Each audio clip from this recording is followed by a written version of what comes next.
Di ketinggian 3.428 meter di atas permukaan laut, puncak Gunung Slamet adalah tahta para dewa sekaligus saksi bisu. Sunyi, megah, dan menyimpan rahasia yang lebih tua dari peradaban itu sendiri. Namun, bagi sebagian orang, panggilan ke puncak ini adalah panggilan terakhir yang pernah mereka dengar. Setiap tahun, ratusan pendaki menantang medannya. Namun, ada jejak-jejak yang terputus, cerita-cerita yang tak pernah selesai. Seperti kasus hilangnya Ardi Pratama pada tahun 2014, seorang pendaki berpengalaman yang lenyap tanpa jejak, seolah ditelan oleh kabut abadi gunung ini. Gunung Slamet memiliki dua wajah. Wajah pertama adalah surga bagi para pencari keindahan dengan sabana luas dan hutan lumut yang magis. Wajah kedua adalah neraka, di mana cuaca bisa berubah dalam sekejap dan jalur yang jelas bisa menjadi labirin mematikan. Tapi masyarakat sekitar percaya ada bahaya ketiga yang tak kasat mata. Mereka menyebutnya penjaga gaib, entitas yang mendiami setiap jengkal tanah, setiap pohon, dan setiap batu di gunung ini. Menurut Mbah Karto, seorang juru kunci desa, mereka tidak jahat.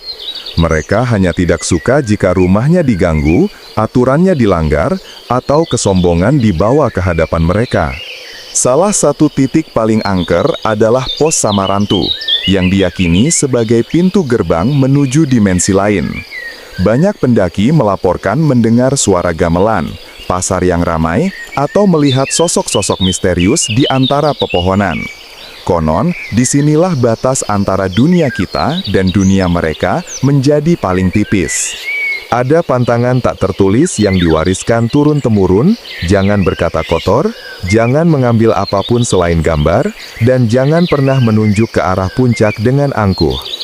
Legenda menyebutkan, melanggar pantangan ini adalah undangan terbuka bagi para penjaga untuk mengajak sang pendaki berjalan-jalan, sebuah perjalanan tanpa jalan tulang.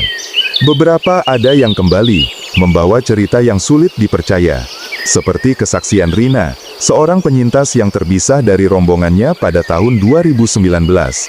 Ia mengaku mengikuti sosok gadis kecil yang cantik, yang menuntunnya semakin jauh ke dalam hutan, ke sebuah desa yang indah namun sunyi, sebelum akhirnya ia tersadar sendirian di tengah belantara. Apakah yang sebenarnya terjadi pada mereka yang hilang?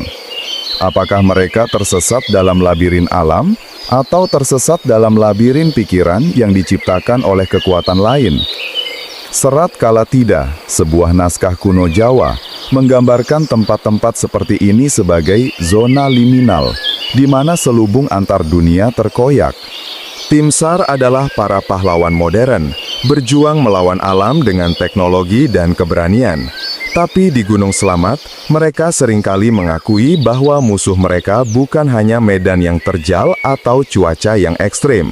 Mereka berpacu melawan waktu dan melawan sesuatu yang tak bisa dipetakan. Pada akhirnya, tak penting apakah kita percaya pada mereka atau tidak. Gunung Slamet mengajarkan satu hal yang universal, rasa hormat. Hormat pada kekuatan alam yang dahsyat, hormat pada kearifan lokal, dan hormat pada misteri yang mungkin tak akan pernah bisa kita pecahkan. Karena beberapa rahasia memang lebih baik dibiarkan tetap menjadi milik gunung.